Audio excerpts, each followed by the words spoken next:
সাবেক প্রধান senior journalist এবং পডকাস্টার সাবি মুস্তফা। সাবি মুস্তফা, আপনাকে স্বাগত জানাচ্ছি আমাদের অনুষ্ঠানে।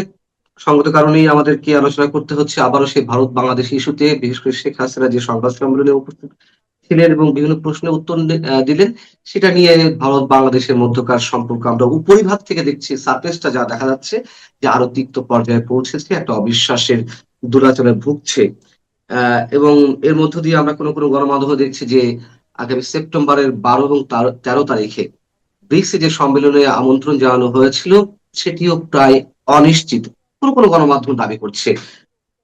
এই অবস্থায় এসে আসলে ভারত বাংলাদেশের সম্পর্কটা কি আপনার কাছে মনে হচ্ছে, আপনি নিজেও মনে করছেন যে আরো এক ধরনের গভীর অনিশ্চয়তার মুখে পড়লো? দেখুন, ভারত বাংলাদেশ সম্পর্ক তো গত 2 বছর ধরে অনিশ্চয়তার মধ্যে দিয়ে চলছে। ভারতের সাথে হুম, হুম। সম্পর্ক কখনোই ভালোর দিকে যাচ্ছিল না। এবং নরেন্দ্র মোদী একটা উদ্যোগ নিয়েছিল তাকে আমন্ত্রণ জানিয়ে, কিন্তু সেই আমন্ত্রণটা গ্রহণ না করে তারেক রহমান আগের যে শীতলতা, সেই শীতলতাটাই বজায় রেখেছে। এবং এখন একটা নতুন একটা জটিলতা সৃষ্টি হয়েছে, আমি বলবো এই খারাপ সম্পর্কের মধ্যেও নতুন একটা জটিলতা সৃষ্টি হয়েছে। এটা কি জটিলতা নাকি অজুহাত? মানে এটাকে ইউজ করা হচ্ছে কোনটা আসলে? হ্যাঁ, এটা একটা ভালো প্রশ্ন। কারণ বাংলাদেশের সাথে ভারতের যত বিষয় আছে আলোচনার, যেমন গঙ্গা নদীর পানি বন্টন চুক্তি, হুম, হুম। তিস্তার পানি বন্টন চুক্তি, সীমান্ত বাণিজ্য বাণিজ্য, তারপরে সীমান্ত হত্যাকাণ্ডের ঘটনা নিয়ে আলোচনা অবশ্যই করতে হবে। নানান নানান বিষয় আছে, ভারতের জন্য অনেক বিষয় আছে, সীমান্ত নিরাপত্তা, ট্রানজিট ইত্যাদি, ট্রান্সশিপমেন্ট, এগুলো নিয়ে অনেক আলোচনার ব্যাপার আছে। তো দুই দেশের জন্য কিন্তু গুরুত্বপূর্ণ ইস্যু আছে, যে ইস্যুগুলো আপনি সম্পর্ক বজায় রেখে আলোচনা না করলে সেই ইস্যুগুলা সমাধান হবে না। কিন্তু বাংলাদেশ এই হাসিনা ইস্যুটাকে এমনভাবে ব্যবহার করছে যেন এই হাসিনা ইস্যুটাই হচ্ছে আসল ইস্যু দুই দেশের মধ্যে। এবং ভারতও মনে করছে যে হাসিনাকে তারা এই মুহূর্তে, যেটা আমি বুঝতে পারছি, যে তারা হাসিনাকে বিসর্জন দিতে চাচ্ছে না, তাকে ছুঁড়ে ফেলে দিবে না। কারণ হাসিনা অনেক দিন ধরে ভারতের একজন পরীক্ষিত বন্ধু ছিল। এবং কাজেই তারা বিশ্বকে জানাতে চায় না যে আপনি ভারতে বন্ধু হতে পারেন আজকে, কালকেই আমরা আপনাকে বাসের তলায় ছুঁড়ে ফেলে দিব। এটা তো ভারতের ভাবমূর্তির জন্য একদমই ভালো হবে না। কাজেই ভারত হাসিনাকে অনেক বিধিনিষেধের মধ্যে রেখেছে। আপনি দেখছেন তো যে তিনি কোনো অনুষ্ঠানে সশরীরে উপস্থিত হচ্ছেন না, কোনো অনুষ্ঠানে তিনি ভিডিওর মাধ্যমে যোগ দিচ্ছেন না।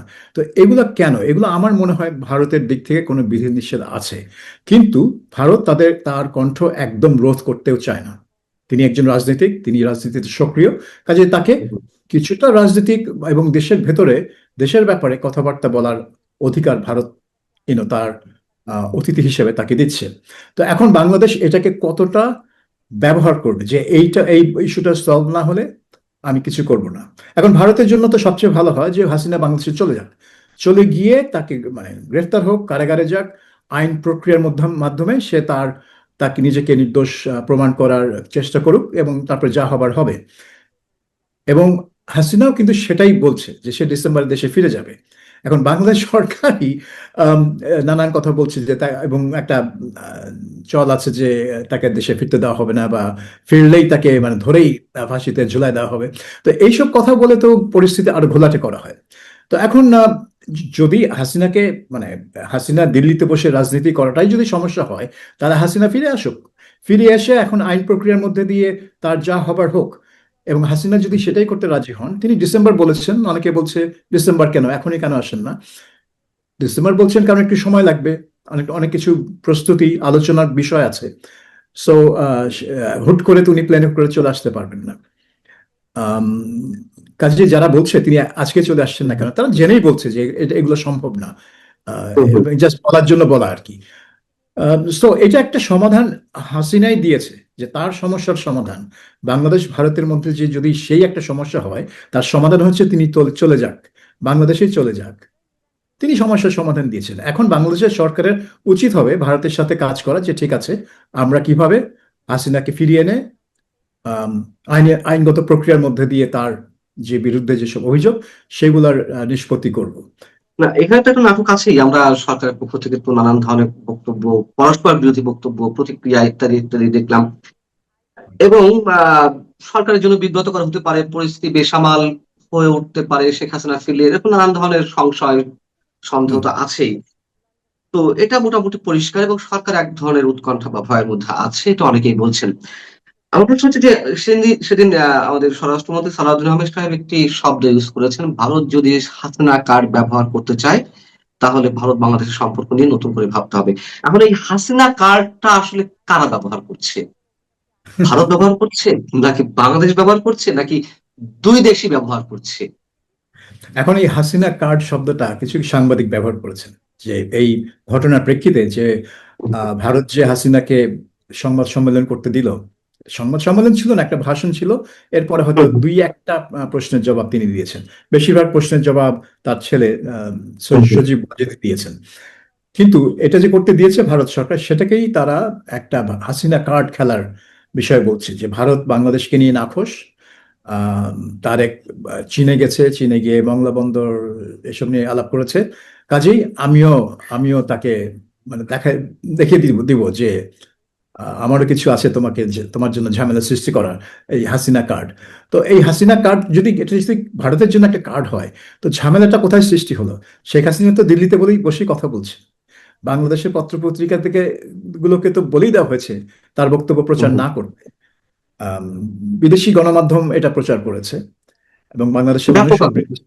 হ্যাঁ, বিদেশি গণমাধ্যমের মানে দেখেই জানতে পেরেছে হাসিনা কি বলছেন না বলছেন।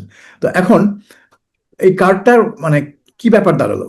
দেশের ভেতরে এসে হাসিনা কিছু করলো না তো? তাহলে ভারত ভারত এটা তো এমন কার্ড না যে হাসিনাকে কথা বলতে দিলেই বাংলাদেশের ভিতরে অনেক গন্ডগোল লেগে যাবে, সরকার বেকায়দায় পড়ে হুম, যাবে, হুম। সেটা তো নয়। সরকার বেকায়দায় পড়লো কিভাবে? যদি হাসিনা দিল্লিতে বসে চারটা কথা বলে, কিভাবে সরকার বেকায়দায় পড়ে? তো একজন রাজনীতিকের মুখের কথার উপর যদি, কথা নিয়ে যদি এত ভয় থাকে, তাহলে তো প্রশ্ন তুলতেই হয় যে তাহলে তোমাদের ভিতটা কি এতই নড়বড়ে যে তোমরা হাসিনা কিছু কথা বললেই, তোমাদেরকে ক্রিটিসাইজ করলেই তোমরা মানে ভীত হয়ে যাচ্ছ, এটাকে একটা কার্ড হিসেবে দেখছো, ভারত তোমার বিরুদ্ধে খেলছে। তো এখন বাংলাদেশ সরকার কি এমন লোক আছে যারা এটাই ভয় পাচ্ছে যে হাসিনা যদি ফিরে আসে তাহলে একে দেশে আমাদের ঝামেলা হবে, কারণ হাসিনার সমর্থকরা, আওয়ামী লীগ কর্মীরা তখন আরো সক্রিয় হবে, আওয়ামী লীগের উপর থেকে নিষেধাজ্ঞা তুলে নেওয়ার দাবিটা আরো জোরদার হবে, এবং সরকার একটা চাপের মুখে পড়বে। অন্যদিকে ভারতকে মানে ভারত জুজু দেখিয়ে যে রাজনীতি হয় বাংলাদেশ, সেটার একটা অ্যাপিলটা একটু কমে যাবে, কারণ তখন আর হাসিনা ওখানে, হাসিনাকে আশ্রয় দিচ্ছে ভারত, এই অভিযোগটা আর থাকবে না।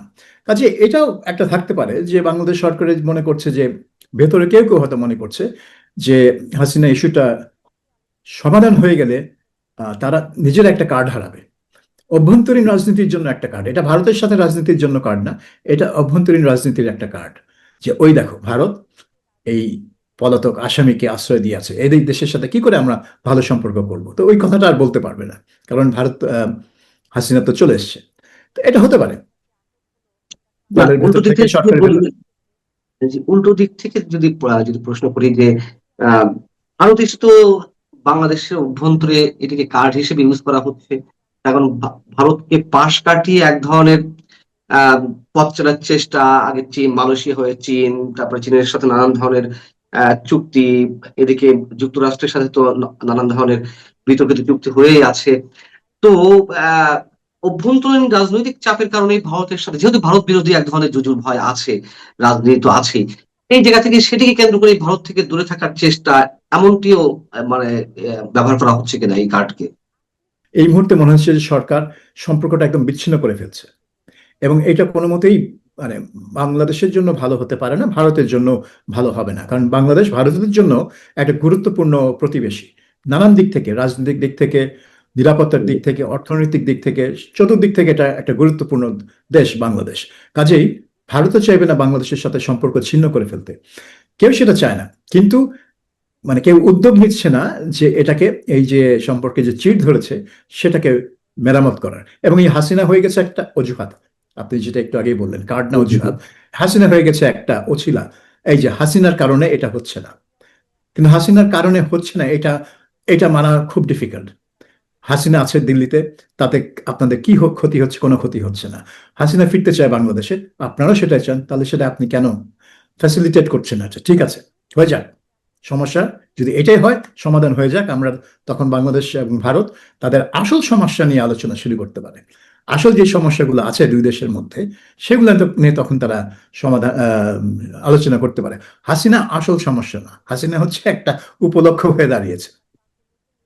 না, সেই জায়গা থেকে যদি জিজ্ঞাসা করি যে যে এই ধরনের প্রতিক্রিয়া ব্যক্ত করা হলো একটা বিবৃতির মাধ্যমে পররাষ্ট্র মন্ত্রণালয়ের শেখ হাসিনার ওই বক্তব্যের পরে, মানে সেটি নিয়ে তো নানান ধরনের কথা হয়েছে এর মধ্যে, অনেক ধরনের প্রশ্ন, এবং সেই কড়া প্রতিবাদ, মানে আমি দেখিয়ে দেব, এটা হবে না সেটা হবে না, এই ধরনের ল্যাঙ্গুয়েজ ইউজ করার পরে যদি আবার সেই ভারতের কাছ থেকে আমরা ডিজেল বেশি মাত্রায় আমদানি করার চেষ্টা করি, অনুরোধ করি পাইপলাইনের মাধ্যমে, মানে আসলে আমাদের মানে আমরা বলতে সরকারের কথা বলছি, মানে কোন ধরনের সিদ্ধান্তহীনতায় ভুগছে কিনা, এদিকে এক ধরনের হুঁশিয়ারি, আবার অন্যদিকে যে তাদের সাথে সম্পর্ক না হলে কিছু হবে না, নতুন করে ভাবতে হবে, আবার নিজেদের আবার তেল বেশি করে দাবি করি।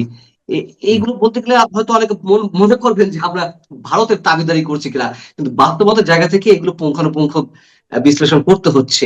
এগুলো কি বিশেষ কোনো দুর্বলতা? এই যে আম, হুমকি ধামকি বা কড়া কথাবার্তা, এটা হচ্ছে সরকারি পর্যায়ে, জনতার পর্যায়ে না। সো সরকার মনে করছে যে হাসিনা ইস্যুটা দিয়ে মানে হাসিনাকে নিয়ে ভারত খেলা করছে, সো আমি একটা কড়া বার্তা দিব, যাতে সে মনে করে যে নিয়ে হাসিনাকে এই ধরনের সুযোগ সুবিধা দিলে বাংলাদেশের সাথে সম্পর্ক আবার গড়া যাবে না, এবং ভারত সুর করে আবার ফিরে এসে আমার সাথে সম্পর্ক করবে। এখন ভারত হয়তো একটা দূত পাঠাবে বাংলাদেশে, কারণ এই যে ব্রিক্সের যে সম্মেলনে তারেক রহমানকে আমন্ত্রণ জানানো হয়েছে, যে হুম, আমন্ত্রণ হুম। এখনো তারেক রহমান গ্রহণ করেননি। তো নর্মাল নিয়ম হচ্ছে এই ধরনের কনফারেন্সে কাউকে আমন্ত্রণ জানালে তখন ওই যে স্বাগতিক দেশ তাদের কোনো একটা দূত গিয়ে আমন্ত্রণ পত্রটা দিয়ে আসে, জি। এবং মানে মৌখিকভাবেও আমন্ত্রণটা জানায়। এটা একটা মানে রীতি আছে। তো সেই রীতি অনুযায়ী ভারত সেটা করতেই পারে, এখনো সেটা হয়নি। এরকম কোনো দূত এসে তারেক রহমানকে আমন্ত্রণ পত্র দিয়ে যায়নি। একটা দূত সম্ভবত আসলেই পারে। সোমবারেই যাবে দীনেশ ত্রিবেদী, ভারতীয় হাই কমিশনার, দেখা করবেন, তখন হয়তো দিতে পারেন, আচ্ছা, দীনেশ ত্রিবেদী আনুষ্ঠানিকভাবে দেখা বলবেন। করার বিষয়টাও একটু জটিল, কারণ তিনি তার সাথে তিনি তিনি হয়তো নিশ্চয়ই আশা করছিলেন যে তারেক রহমান তার সাথে অনেক আগে দেখা করবে, কারণ সাধারণত বাংলাদেশের প্রধানমন্ত্রীরা নতুন আম, মানে যে কূটনীতিকরা আসেন, অ্যাম্বাসেডর বা রাষ্ট্রদূত বা হাই কমিশনার, তার সাথে একটা সৌজন্য সাক্ষাৎ হয়। ওই রাষ্ট্রদূতের যখন তার পরিচয়পত্র পেশ করে প্রেসিডেন্টের কাছে, তারপরে বেশি দিন সময় লাগে না। কিন্তু দীনেশ ত্রিবেদীকে বাংলা সরকার অনেকদিন ধরে অপেক্ষা করিয়েছে। এটা এক হুম, ধরনের হুম। সিগন্যাল, এবং ভারত এই সিগন্যালটাকে একটা নেতিবাচক সিগন্যাল হিসেবে নিচ্ছে। দীনেশ ত্রিবেদী কিন্তু অনেকদিন অপেক্ষা করেছেন তার পরিচয়পত্র পেশ করার জন্য, যতদিন লাগার কথা না তাকে অপেক্ষা করানো হয়েছে। সো বাংলাদেশ নানাভাবে ভারতকে এই ধরনের একটা কি বলে মানে নেতিবাচক সিগন্যাল দিচ্ছে, এবং সেটা ভারত খুব ভালোভাবে জানে। কিন্তু তারপরেও এই ব্রিক্স সম্মেলনে তারেক রহমানকে আমন্ত্রণ জানানো হয়েছে। এটা কোনো দ্বিপাক্ষিক সফর না, এটা একটা সম্মেলনে অংশ নেওয়ার আমন্ত্রণ। কাজেই এইখানে তারেক রহমান যদি এই ব্রিক্স সম্মেলনে না যায়, তাহলে কিন্তু ক্ষতিগ্রস্ত হবে বাংলাদেশই।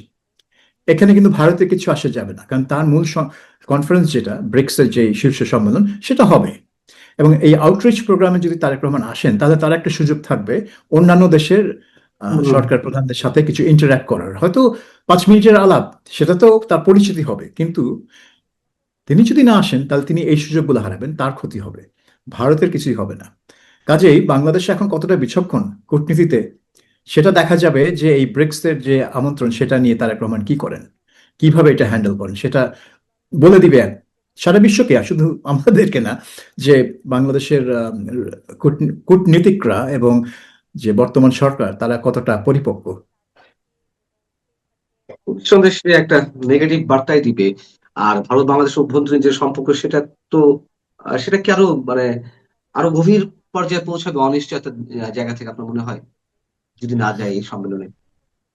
উম, না মানে যদি তারেক রহমান যদি এই সম্মেলনে না যায়, তাহলে এটা হবে আরেকটা সিগন্যাল ভারতের জন্য, এবং বাংলাদেশ মনে করবে যে এই সিগন্যাল দিয়ে আমি ভারতকে বোঝাচ্ছি যে তোমরা হাসিনাকে এত মানে যদি স্পেস দাও, এত যদি সম্মানের সাথে রাখো, তাহলে বা আমাদের সাথে তোমাদের কোনো সম্পর্ক থাকবে না।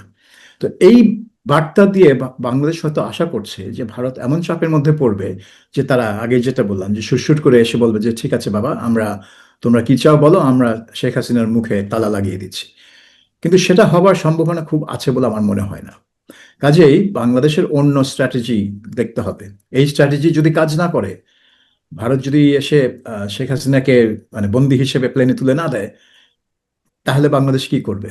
সম্পর্ক ছিন্ন করবে? সেটা তো মানে অবাস্তব একটা আহ, মানে চিন্তা, যেখানে ভারত হচ্ছে আমাদের প্র্যাকটিক্যালি একমাত্র প্রতিবেশী। কারণ আমাদের সীমান্তের 4,000 কিলোমিটার জুড়ে হচ্ছে ভারত, আর মাত্র 270 কিলোমিটার জুড়ে হচ্ছে মিয়ানমার। কাজে মিয়ানমার একটা মানে প্রবলেম্যাটিক প্রতিবেশী, যার সাথে সারাক্ষণ একটা গন্ডগোল লেগেই থাকে। আপনি নিজে এই যে প্রসঙ্গটি মাঝখানে তুলছিলেন যে শেখ হাসিনার বক্তব্য বাংলাদেশের মিডিয়ার এক ধরনের নিষেধাজ্ঞা, মানে আদালতের নির্দেশনার মাধ্যমে বাংলাদেশ কোনো মিডিয়া এলো না, এবং এটা এক ধরনের নিষেধাজ্ঞা অনেকে মনে করেন। নিশ্চয় আপনার মনে আছে যে যখন আজকের প্রধানমন্ত্রী তারেক রহমান সাহেব যখন লন্ডনে ছিলেন, তখন আওয়ামী লীগের সময়ও আদালতের মাধ্যমে এই ধরনের একটি নির্দেশনা দেওয়া হয়েছিল, নাকি ওটা নির্বাহী আদেশ ছিল না, আদালতের মাধ্যমে, যে হুম। তারেক রহমানের কোনো বক্তব্য প্রচার করা যাবে না গণমাধ্যমে। আমরা কিন্তু দেখছি তারপরও তারেক রহমান নিয়মিত দলীয় বৈঠকগুলোতে অনলাইনে যুক্ত হতেন, সেগুলো আবার গণমাধ্যমে আসতো, যে তিনি কি এই বিষয়ে কি বলেছেন, পার্টির সম্মেলন থেকে শুরু করে, পার্টি সুসংগঠিত করা থেকে শুরু করে আন্দোলন, সরকার বিরোধী নানান ধরনের কর্মসূচি, সব জায়গায় তিনি বক্তব্য দিতেন এবং সেগুলো পত্রিকাতে আসতো। আমার যদি ভুল না হয়ে থাকে, আমাদের মিডিয়া গুলোর মধ্যে, গণমাধ্যম গুলোর মধ্যে ছোট থেকে বড় একটা অস্বাভাবিক ঐক্যতান সৃষ্টি হলো, ঐকমত্য সৃষ্টি হলো। শেখ হাসিনার ওই বক্তব্য বাংলাদেশের কোন গণমাধ্যমে আমার চোখে অন্তত পড়েনি। এটা আমার কাছে মনে হয়েছে স্মরণকালের ইতিহাসে এটি রেকর্ড। মানে গণমাধ্যম বেশ সুর করে সরকারের এই নির্দেশনাটি বাস্তবায়ন করেছে। একজন সিনিয়র জার্নালিস্ট হিসেবে, এবং আপনার তো দেশ বিদেশের নানান ধরনের সাংবাদিকতা অভিজ্ঞতা আছে, সেই জায়গা থেকে কি অন্য কোনো দেশে এই ধরনের নিষেধাজ্ঞা জারি করা হয়, বা গণমাধ্যমগুলো সেগুলো শুনে? আর শোনা না শোনা সেটি বড় কথা নয়, এটি গণমাধ্যমের উপরে ডিরেক্ট হস্তক্ষেপ কিনা? আচ্ছা, এই মানে অন্য দেশের কথা বলার আগে বাংলাদেশের বেলায় জাস্ট দুইটা লাইন আমি বলি। যে জি। আপনার মনে আছে যে রয়টার্সকে যখন তিনি সাক্ষাৎকার দেন, হুম, এবং বলেন যে ডিসেম্বরে দেশে ফিরবেন, সেই সাক্ষাৎকার বিভিন্ন পত্রিকায় প্রকাশ করা হয়েছিল। হুম, কিন্তু তারপরে সরকার থেকে একটা কড়া বার্তা দেওয়া হয় মিডিয়াকে, যে ব্যবস্থা নেওয়া হবে। এবং এই ব্যবস্থা নেওয়া হবে, এটা তারপরে যখন শেখ হাসিনা 5ই আগস্ট একটা অনুষ্ঠান করবেন বলে জানানো হলো, তখন কিন্তু এই ব্যবস্থা নেওয়া হবে, এই কথাগুলো কিন্তু আরো জোর দিয়ে বলা হয়েছে। কাজেই বাংলাদেশের মিডিয়া, এমনকি যে এক সময়কার বাঘ বলতে পারেন, হুম, মিডিয়ার হুম, যে হুম, হুম, সবচেয়ে শক্তিশালী হুম, বাঘ, আহ, আপনারা জানেন কারা, তাদেরও যে হুম। মানে তাদের দেখবেন যে তারাও কিন্তু এই সব এই হুমকিতে মানে তারা মেনে নিয়েছে সরকারের এই বিড়াল কর্তৃত্ব। হয়েছে। বিড়ালে পরিণত হয়েছে, এবং আপনি দেখেন তাদের সরকারি ভাষাই তারা ব্যবহার করে এখন। আহ, যাই হোক, জি। এটা আমি বেশি মানে স্থানীয় মিডিয়াকে কোনো বেশি কিছু বলতে চাই না। আহ, বিদেশি মিডিয়ার ব্যাপারে আমার একটা ঘটনার কথা মনে আছে, যে 80 দশকে যখন ব্রিটেনের যে উত্তর আয়ারল্যান্ড প্রদেশ যেটা, সেখানে বিচ্ছিন্নতাবাদী মুক্তিকামী যে সংগঠন ছিল, সশস্ত্র আইরিশ রিপাবলিকান আর্মি, তাদের অনেক তৎপরতা ছিল এবং বেশ মানে জোরে সোরে লড়াই চলছিল সেখানে ব্রিটিশ আর্মির সাথে। তখন এই আইরিশ রিপাবলিকান আর্মির যে রাজনৈতিক শাখা সিনফেইন, তার যে প্রধান জেরি অ্যাডামস, থ্যাচার সরকার থেকে বলা হয়েছিল মিডিয়াকে, জেরি অ্যাডামসের কোনো বক্তব্য দেওয়া যাবে না, আচ্ছা। প্রচার করা যাবে না। তো বিবিসি কি করলো? জেরি অ্যাডামস হচ্ছে নর্দার্ন আয়ারল্যান্ডের জন্য একটা গুরুত্বপূর্ণ ব্যক্তিত্ব, তার বক্তব্য ব্রডকাস্ট করা যাবে না, এটা তো একটা অগণতান্ত্রিক কথা, এবং এটা সংবাদপত্রের বা মিডিয়ার স্বাধীনতার উপর একটা হস্তক্ষেপ। কিন্তু যেহেতু এটা সরকারি আদেশ, তারা সেটা চ্যালেঞ্জ করতে পারবে কোর্টে। কিন্তু তার আগে কি করবে? তারা করলো কি, জেরি অ্যাডাম যখনই কোনো বক্তব্য দিতেন, সেই বক্তব্য তারা লিখিতভাবে নিয়ে কোনো একটা অভিনেতাকে দিয়ে পড়াতেন। সো আচ্ছা। জেরি অ্যাডামসের কণ্ঠ কখনোই প্রচার করা হতো না, কিন্তু তার বক্তব্য ঠিকই প্রচার করা হতো। তো তারা একটা পথ বার করলেন যে কিভাবে সরকারের এই নির্দেশ আমি পাশ কাটিয়ে যাব। সো সে হুম, তার জেরি অ্যাডামসের বক্তব্য প্রচার করার স্বাধীনতাও সে বজায় রাখলো বিবিসি। আর একই সাথে সরকারও বলতে পারলো না যে তুমি আমার আদেশ অমান্য করে তার মানে হুম, হুম, হুম। বক্তব্য শোনাচ্ছ। পরে অবশ্যই সরকারকে বাধ্য হয়, মানে সরকার বাধ্য হতে হয় এই আদেশ তুলে নিতে, কারণ সব পত্রিকাই একটা পথ বের করে ফেলেছিল।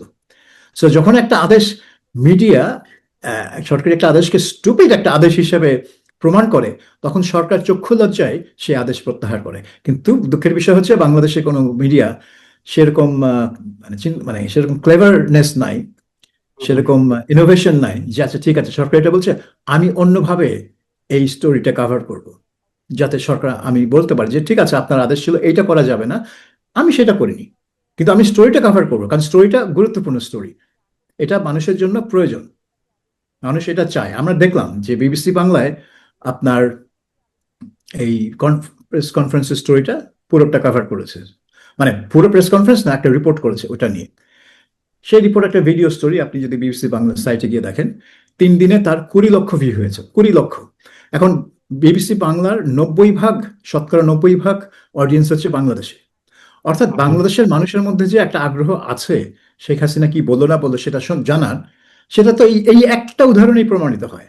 এই জাস্ট একটা উদাহরণ। বিবিসি বাংলা তো বাংলাদেশের সবচেয়ে বড় মানে মিডিয়া না, অন্যান্য মিডিয়া, স্থানীয় মিডিয়া বিবিসি বাংলার চেয়ে বড়, সেইখানে যদি আপনার এটা হয়, আর তারপরে তো অনেক মানে অনেক মানে ইউটিউব এবং ফেসবুক সাইট এই অনুষ্ঠান সরাসরি প্রচার করছে, সেগুলো আপনি গুনেন, গুনে আপনি দেখবেন যে মানে মানে কোটি কোটি মানুষ এইটা লাইভ দেখেছে। কাজে লাইভ আগ্রহ 44 কোটি মানুষ, যে হুম, আমি জানলাম যে 44 কোটি মানুষ at the same time live উপভোগ করেছে। হ্যাঁ সেটা মানে সেটার হিসাবটা আমি দেখিনি, আমি সংখ্যাটা দেখেছি কিন্তু ওটার ব্রেকডাউন আমি দেখিনি যে কোন সাইটে কত হচ্ছে। আম, এখন ব্যাপারটা হচ্ছে যে তাহলে মানুষের মধ্যে আগ্রহ আছে, মানুষ মনে করে তার জন্য এটা গুরুত্বপূর্ণ, কিন্তু আপনি মিডিয়াকে বলছেন এটা তারা প্রচার করতে পারবে না, তখন মিডিয়ার উপর দায়িত্ব থাকে যে আমি এটা কিভাবে করতে পারি, সরকারের নিষেধাজ্ঞা আমি অমান্য করব না, কিন্তু অমান্য না করেও আমাকে একটা পথ বার করতে হবে যাতে আমি মূল খবরটা দিতে পারি। তো তাহলে সেটা এ থেকে ব্রিটিশ মিডিয়া জি, যেটা করেছিল থাচারের সময়। তাহলে আমরা এটাকে কি বলবো যে আমাদের গণমাধ্যমগুলো একেবারে দাসত্বমূলক চরিত্রে চলে গেছে, নাকি উল্টো ভয়ে বলবো যে সরকার পুরোপুরি নিয়ন্ত্রণ নেয়াতে সফল হয়েছে, নাকি বলবো যে মিডিয়াগুলো সেলফ সেন্সরশিপের মধ্য দিয়ে যাচ্ছে, যে এত বেশি দরকার নাই, ঠিক আছে যা বলছে এটুকু করি। আর সেলফ সেন্সরশিপ বলতে বোঝাচ্ছে যে আপনি যেটা বললেন যে একটা বিকল্প পথ আপনাদের দেওয়ার চেষ্টা নিজেদের পক্ষ থেকে, ওই জায়গাটাতে বলছি যে যে তাদের এত মাথা দরকার নাই, ঠিক আছে এত কিছু দরকার নাই, কোনটা আসলে? আমার মনে হয় তারা এই মুহূর্তে সরকারকে চটাতে যাচ্ছে না, সরকারকে ভয় পাচ্ছে, সরকারকে চড়াতে যাচ্ছে না। শুধু কারণ বাংলাদেশে এখন শুধু সরকারের ভয় না, সরকারের বাইরে অনেক ভয় আছে, যেটা ইউনূসের আমলে শুরু হয়েছিল, যেটাকে আমরা মব বলি, মব ভায়োলেন্স বলি। সেই মবের ভয় তো মূলত ইউনূসের আমলে মিডিয়া কাবু থাকতো, কারণ মানে ইউনূস সরকারের তো লোকজন বলতো যে দেখো আমরা মিডিয়ার উপর কোনো হস্তক্ষেপ করি না, আমরা টেলিফোন করি না নিউজ রুমে, এইটা করো ওইটা করো না, সেটা দাও ওটা দিও না, সেটা আমরা করি না। ইউনূস সরকার সবসময় এটা বলতো, ওটা একটা মিথ্যা কথা ছিল। মিডিয়া ঠিকই ফোন কল পেতো এবং অনেক কড়া কড়া ফোন কল পেতো, কিন্তু তারপরে তাদের বড় ভয় ছিল মবের ভয়। এখন মবের ভয়টা একটু কম হয়তো, কিন্তু মবের ভয়টা তো একদম চলে যায়নি। কিছুদিন আগেই তো আমরা দেখলাম ডেইলি স্টার এবং প্রথম আলোর অফিস কিভাবে মব পুড়িয়ে দিল এবং পুলিশ এবং সেনাবাহিনী দাঁড়িয়ে দাঁড়িয়ে আঙুল চুষলো, দেখলো 1-2 ঘন্টা ধরে দেখলো। কাজেই এই ধরনের মব যারা আর কি আওয়ামী লীগ বিরোধী, যারা এই জুলাই অভ্যুত্থানের সমর্থক বলে নিজেদেরকে দাবি করে, তারা তাদের ব্যানারে যখন এই ধরনের একটা ভায়োলেন্স হয়, তখন কর্তৃপক্ষ কিছু করে না, কিছু করতে চায় না। আম, তাদের সংখ্যা মাত্র 50-60 জন হলেও কর্তৃপক্ষ কিছু করতে চায় না। কাজেই মিডিয়া কোথা থেকে ভরসা পাবে, নিরাপত্তার ভরসাটা কোথা থেকে আসবে? যদি নিরাপত্তা বাহিনী, আইন শৃঙ্খলা বাহিনী যদি সেই ভরসাটা না দেয়, তাহলে তারা ভরসা পাবে কোথা থেকে? তো এটা একটা কারণ হতে পারে। আর একটা কারণ হতে পারে যে তারা মনে করে যে এই হাসিনার ইস্যুতে আমরা এমন কিছু করবো না যাতে মনে হয় যে আমরা হাসিনার সমর্থন করছি। তো এটা হচ্ছে একটা এইটা যদি ভেবে থাকে কেউ, আমি জানি না এইভাবে কেউ ভাবছে কিনা, কিন্তু এটা হবে একটা চরম দুর্বলতার প্রকাশ। একটা নিউজকে তুমি নিউজ হিসেবে ট্রিট করবা, এটা একটা লেজিটিমেট নিউজ, লেজিটিমেট ঘটনা, তুমি ওটা ভেবে ট্রিট করবা এবং তোমার বিশ্লেষণ, তোমার রিপোর্টিং হবে অ্যাকুরেট এবং অবজেক্টিভ। এইটা হচ্ছে তোমার দায়িত্ব। তোমাকে কেউ সাইড দিতে বলছে, তুমি যদি নিজে মনে করো তুমি একটা অবজেক্টিভ অ্যানালিসিস করেছো, অন্য যে কেউ যা বলুক, এবং বলবে, অনেকে বলবে এটা প্রো আওয়ামী লীগ, অনেকে বলবে যে এটা কি হলো, হ্যাঁ, যে যাই বলুক, আপনাকে নিজের দিক থেকে নিশ্চিত হতে পারে যে আপনি মানে রীতিমতো একটা সাজ রব পড়ে গেছে। বাংলাদেশের বিভিন্ন পত্রপত্রিকায় লিখছে 10ই আগস্ট প্রধানমন্ত্রীর সঙ্গে ভারতীয় রাষ্ট্রদূতের সাক্ষাৎ ঘটতে যাচ্ছে। মানে অবশেষে এই সাক্ষাৎ এরকম সময়ে কেন? সবে তো দিল্লিতে শেখ হাসিনাকে সংবাদ সম্মেলন করতে দেওয়া হলো। বাংলাদেশ সরকার তো ভীষণ রেগে আছে, অন্তত ফেসবুক পোস্ট তো সেটাই বলে। অনেক অনেক ধন্যবাদ। দেখুন, বাংলাদেশ সরকার অনেক রেগে আছে না অনেক ফুর্তিতে আছে এটা আমরা বুঝবো না। কারণ বাংলাদেশ সরকার বলতে যদি আপনি পররাষ্ট্র মন্ত্রণালয়ের সেই দুজন মানুষকে বোঝান, খলিলুর আর হুমায়ুন, তাহলে তো হবে না। কারণ ওরা তো বাংলাদেশ সরকার না, ওরা হলো বাংলাদেশের এই সরকারটাকে ইউনূসের ধারাবাহিকতা বজায় রেখে একেবারে আইসোলেট করে দেওয়ার যে আয়োজন পরিকল্পনা, সেটাকে বাস্তবায়িত করার পক্ষে কাজ করছে। দেখুন, যদি 12 ফেব্রুয়ারির নির্বাচনে জামাতে ইসলামী বিজয়ী হতো, যদি, তাহলে আজকে আমাদের এই ভূমিতে পাকিস্তানের পতাকা উঠত, নিশ্চিত করে জানতে পারেন এটা। কারণ আপনি যদি লক্ষ্য করে থাকেন যে আমরা যেটাকে বলি যে 2024 সালের যে অভ্যুত্থানের পর আমরা বলি এটাকে মার্কিন ডিপ স্টেটের পরিকল্পনা ছিল, ষড়যন্ত্র ছিল, এটাই তো বলি। তো আফগানিস্তানে যে মুজাহিদিনদের সহযোগিতা দেয়া, এটার পিছনেও মার্কিন ডিপ স্টেটই ছিল।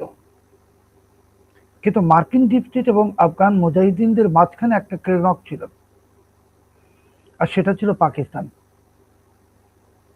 সেই পাকিস্তান মার্কিন যুক্তরাষ্ট্র থেকে, সৌদি আরব থেকে টাকা নিয়েছে, নিয়ে তলে তলে সে আফগানিস্তানকে একটি মার্কিন বিরোধী শক্তিতে পরিণত করেছে। আল কায়দা ইত্যাদির জন্ম দিয়ে, হাক্কানি নেটওয়ার্ক, আরো যা যা আছে। তো মার্কিন যুক্তরাষ্ট্রের বাংলাদেশে যে পরিকল্পনা ছিল, সেখানেও ক্রিয়ানক ছিল পাকিস্তানে আইএসআই।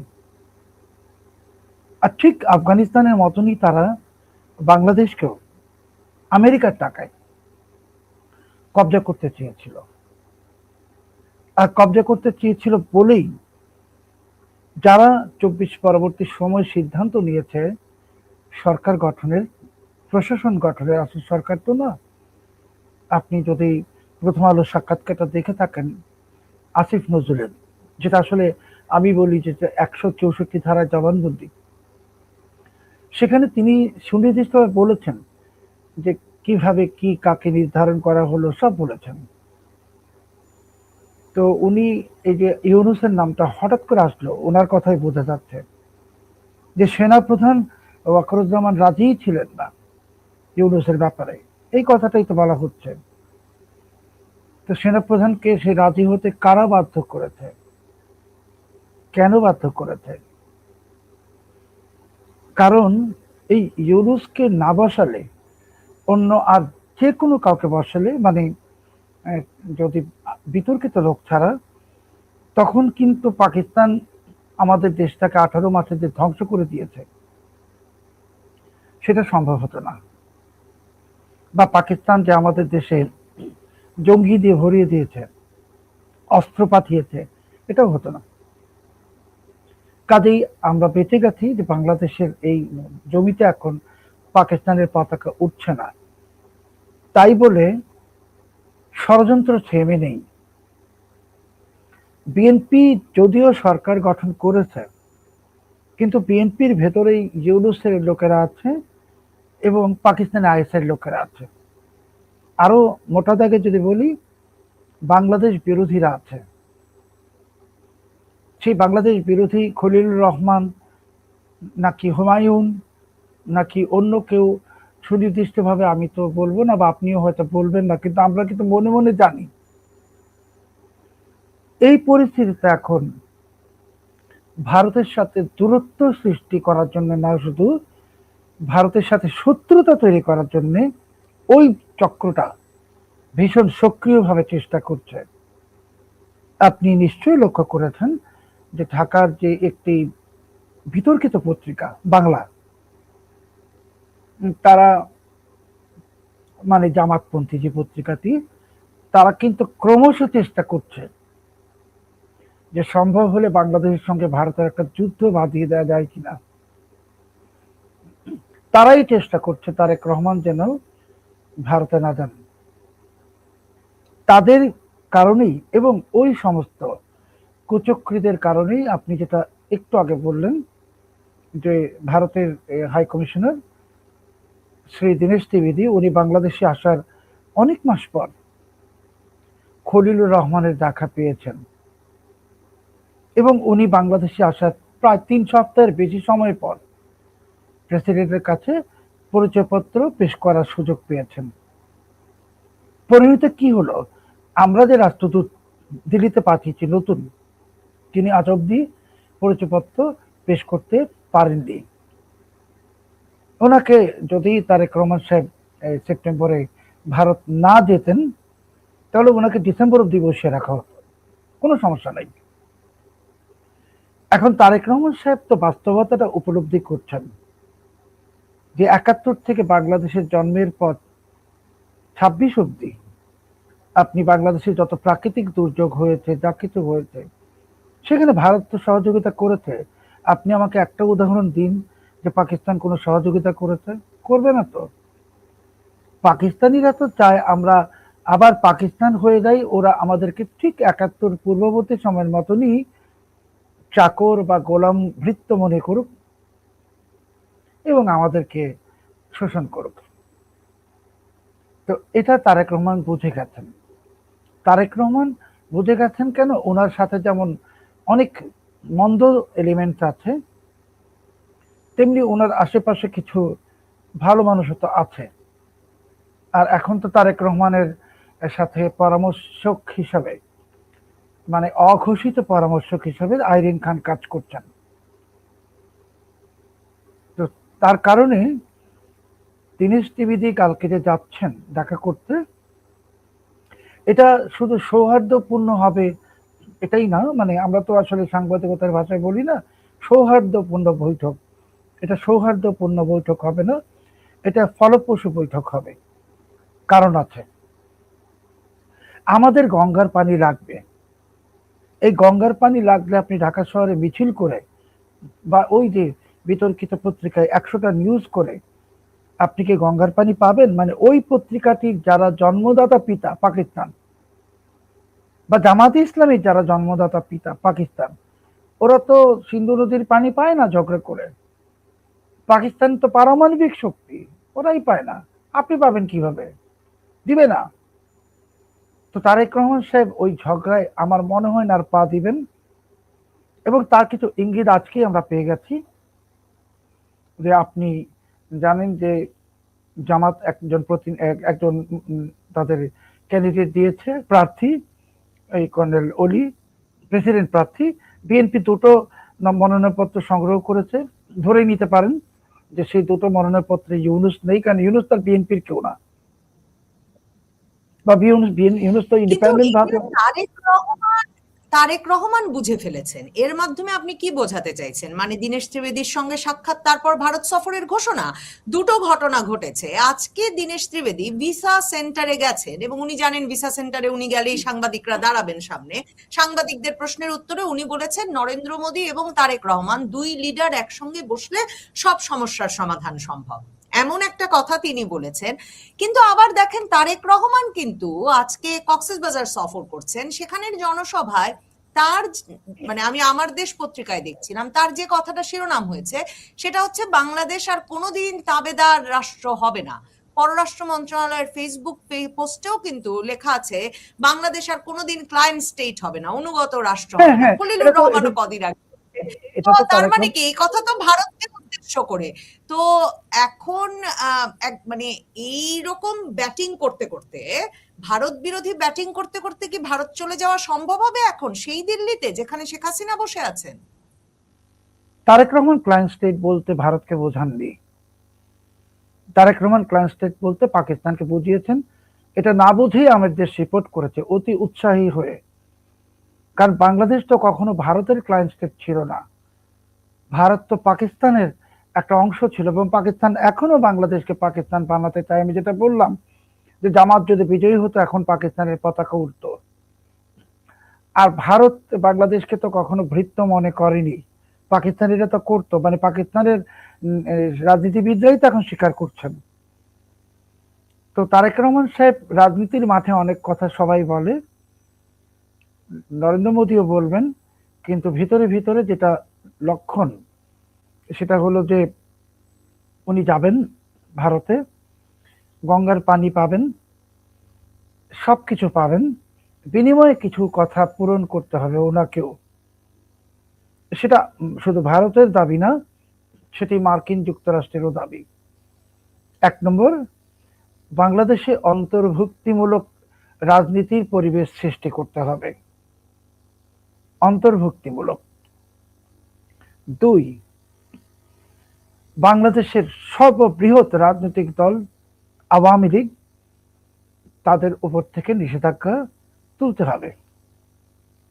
3, বাংলাদেশে পাকিস্তানি মদতপুষ্ট জঙ্গি তৎপরতা, বিশেষ করে ভারত বাংলাদেশ সীমান্তে যে অনেকগুলো ঘাঁটি তারা করেছে আইএসআই এবং পার্বত্য চট্টগ্রামে, সেগুলো ডিসম্যান্টেল করতে হবে। আপনাকে আমি একটা কথা বিনয়ের সাথে স্মরণ করাতে চাচ্ছি। 91 সালে খালেদা জিয়া ক্ষমতায় আসার পর 93 বা 92 সালে এই ঢাকা শহর থেকে অনুপ চিত্রাকে গ্রেপ্তার করা হয় এবং সেটাই ছিল প্রথম গ্রেপ্তার উত্তর পূর্বাঞ্চলের বিচ্ছিন্নতাবাদী কোন বড় নেতাকে গ্রেপ্তারের ঘটনা খালেদা জিয়া করেছেন। তাহলে আপনি খালেদা জিয়াকে ভারত বিরোধী বলছেন, উনি বক্তৃতা দিয়েছেন বলে হয়তো বলছেন, ওনার অ্যাকশনসটা কি ছিল? উনি তো প্রথম অনুপ চিত্রাকে গ্রেপ্তার করেছেন। তেমনি ভাবে আপনি বলবেন এখন তো এই অনুপ চিত্রাকে তো অস্ত্র পাঠাচ্ছিল উলফাদের কাছে, আপনি অবশ্যই বলবেন, আমি জানি, কিন্তু এই অস্ত্র তো খালেদা জিয়া পাঠাচ্ছিলেন না, এই অস্ত্র পাঠাচ্ছিল জামাতে ইসলামী, মতিউর রহমান নিজামীরা। এবং যেহেতু মতিউর রহমান নিজামী তখন ওই মন্ত্রণালয়ের দায়িত্বে ছিলেন শিল্প, যেই মন্ত্রণালয়ের দায়িত্বে ওই জেটিটা ছিল, যেই জেটিতে এই অস্ত্রটা খালাস করা হয়, দুর্ঘটনাবশত বাক্স একটা পড়ে যায়। এখন এইটা দুর্ঘটনাবশত আসলে না। আজকে আমি আপনাকে গোপন রহস্যটা ফাঁস করতে চাচ্ছি। বহু বছর আগে সৌদি আরবের মার্কিন যুক্তরাষ্ট্রের একটি ডিপ্লোম্যাটিক পাউচ থেকে লিক হচ্ছিল, হুইস্কি লিক হচ্ছিল। তো সৌদি সরকার মার্কিন দূতাবাসকে বলে যে আপনাদের বাক্সতে লিক হয়েছে, কি লিক হয়েছে বলেনি। তেমনি বিএনপি সরকার জেনে গেছে গোয়েন্দা রিপোর্টের মাধ্যমে যে জামাতে ইসলামী অস্ত্র আনছে, এবং বিএনপি তখন ওই স্যাবোটেজটা করে দিয়েছে। তা না হলে বিএনপি ক্ষমতায় ছিল, অস্ত্র ধরা পড়বে অসম্ভব। সেই অস্ত্রটা তারাই স্যাবোটেজ করে দিয়েছে, যে স্যাবোটেজের কারণে মামলা হয়েছে এবং নিজামীর তো ফাঁসিও হয়েছে। এই মামলাতেও তো নিজামীর ফাঁসি হয়েছে। তো জামাতে ইসলামী যতই ভাবে যে বিএনপি তাদের মিত্র, বিএনপি তাদের মিত্র অবশ্যই না, কারণ বিএনপি তো মুক্তিযুদ্ধ করা দল, আওয়ামী লীগের মতো। জামাত তো মুক্তিযুদ্ধ করেনি। কাজেই জামাত যত চেষ্টাই করেছে, অতীতেও খালেদা জিয়া বললামই তো অনুপ চিত্রাকে গ্রেপ্তার করেছেন, তারেক রহমান ভারত যাবেন এবং যাচ্ছেন, এবং উনি ফিরে আসার পর আপনি দেখবেন যে এই পাকিস্তানি যে জঙ্গি গোষ্ঠী বা ভারত বিরোধী যে ক্যাম্পগুলো আছে, এটার বিরুদ্ধে একটি সাঁড়াশি অভিযান শুরু হবে। আজকে যারা বাংলাদেশে, মানে আপনি তার মানে বলছেন যে জামাত বিএনপির মধ্যকার দূরত্বটা এখন সত্যি তারেক রহমান সেটা বুঝে গেছেন।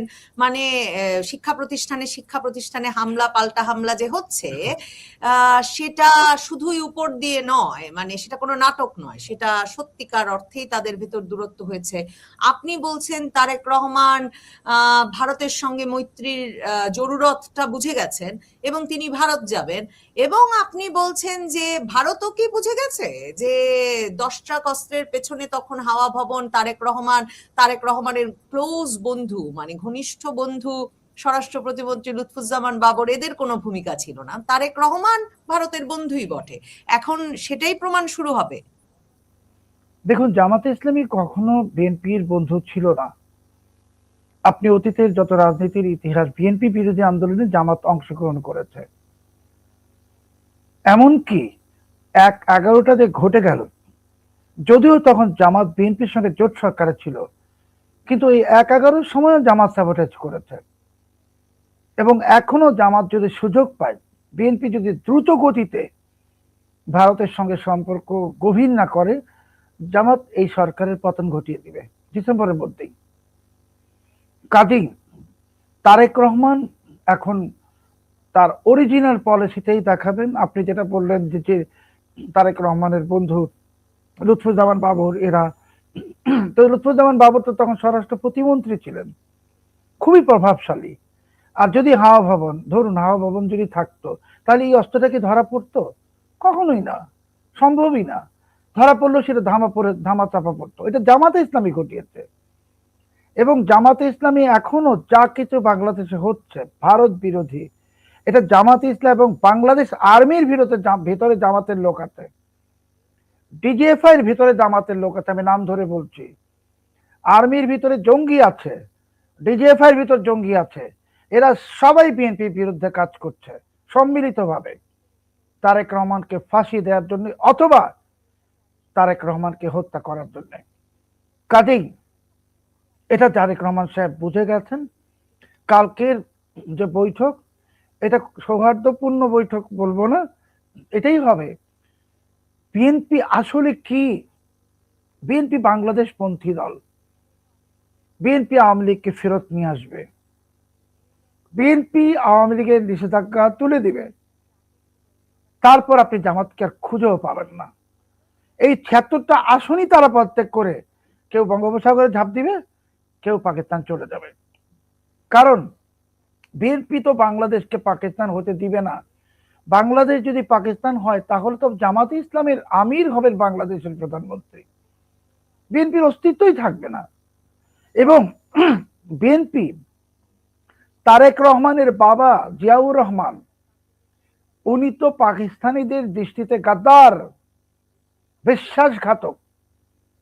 পাকিস্তানিদের দৃষ্টিতে দুজন মানুষ গাদ্দার, বিশ্বাসঘাতক। একজন হলেন বঙ্গবন্ধু শেখ মুজিবুর রহমান, আরেকজন জিয়াউর রহমান। এই দুই বিশ্বাসঘাতকের পরিবার, একটি আওয়ামী লীগ, অন্যটি বিএনপি।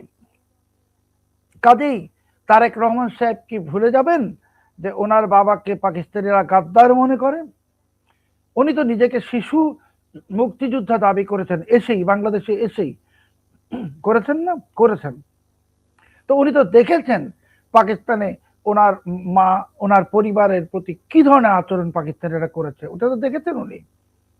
উনি তো ভুলে যাওয়ার কথা না। উনি তো তখন একদম দুগ্ধপোষ্য শিশু না, সব মনে আছে। কিন্তু তারেক রহমান পরিবেশ পরিস্থিতির কারণে অনেক কিছুই বলতে পারেননি দেশের নিয়ন্ত্রণটা নেওয়ার স্বার্থে। এবং উনি বুঝে গেছেন যে জামাত মানে ইউনুস, ইউনুস মানে জামাত, আর এই দুটো মিলেই আইএসআই। আপনি দেখবেন পাকিস্তান, বাংলাদেশ, তারেক রহমানের ভারত সফরের পর শুধু যে অপারেশন শুরু হবে তা না, এই ইউনুসকে, তার সাঙ্গ পাঙ্গকে ঘাড় ধাক্কা দিয়ে জেলে ঢুকিয়ে দিবে তারেক রহমান, নিশ্চিত থাকেন। ঘাড় ধাক্কা দিয়ে জামাতকে, ইউনুসকে এবং তার লোকজনকে জেলে ঢোকাবে, আওয়ামী লীগের নিষেধাজ্ঞা তুলবে এবং বাংলাদেশে শেখ হাসিনাকে তারেক রহমান নিজেই নিয়ে আসবেন। কিন্তু বিএনপির রাজনীতিটা এভাবে টিকবে? কারণ মানে আমি বেগম খালেদা জিয়ার যেসব রাজনৈতিক বক্তব্য মনে করতে পারি, বিএনপির রাজনীতি একটা বড় সড়ভাবে ভারত বিরোধিতার রাজনীতি।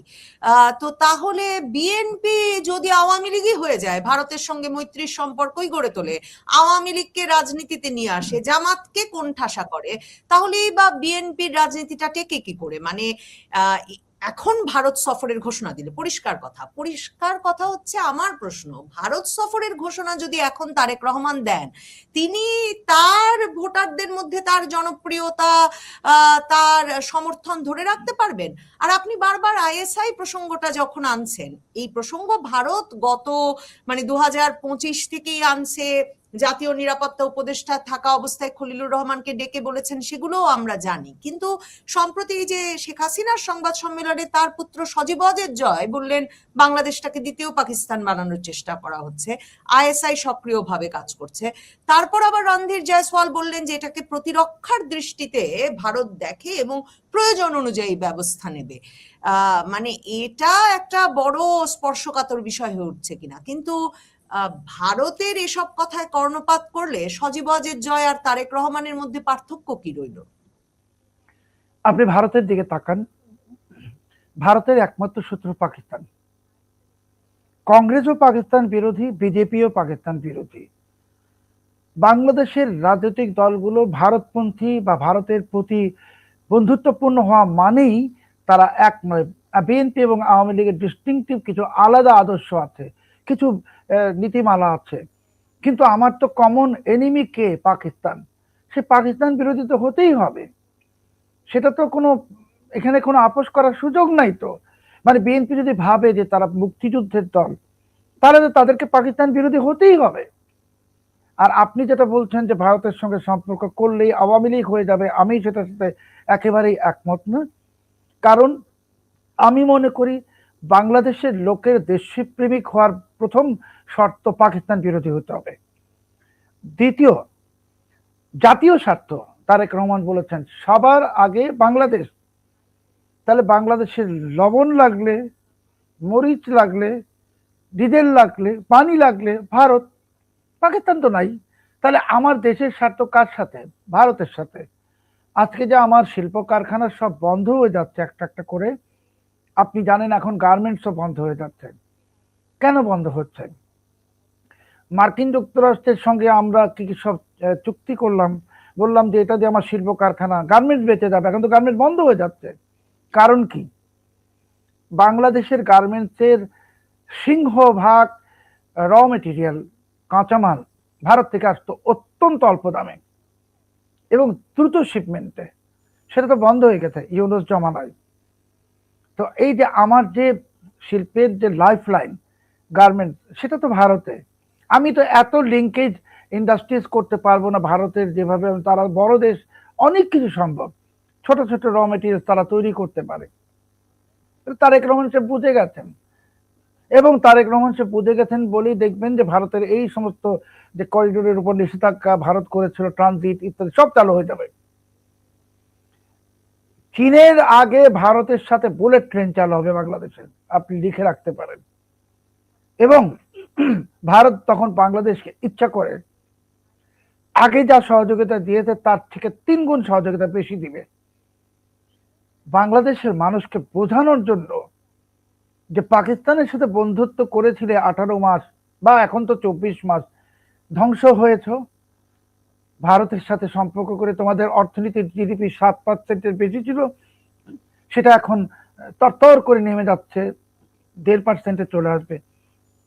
তো তোমাদের এই ধ্বংস প্রায় অর্থনীতি পাকিস্তান করেছিল, আমরা সেখান থেকে আবার তোমাদেরকে উঠিয়ে নিয়ে আসছি।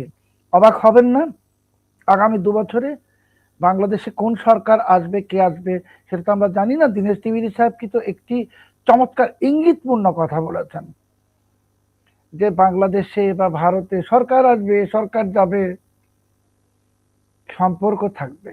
তো উনি সরকার যাবে বলতে কোন সরকারের কথা বলেছেন সেটা তো আমি জানি না, আমি তো আর জ্যোতিষী না।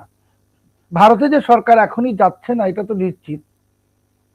কাজেই সরকার পরিবর্তন হবে, মানুষ যদি ভোট দেয়, এখন নির্বাচন পদ্ধতি যদি আবার হয়, আর হবেও, তাহলে মানুষ তো আওয়ামী লীগকে ভোট দিবে।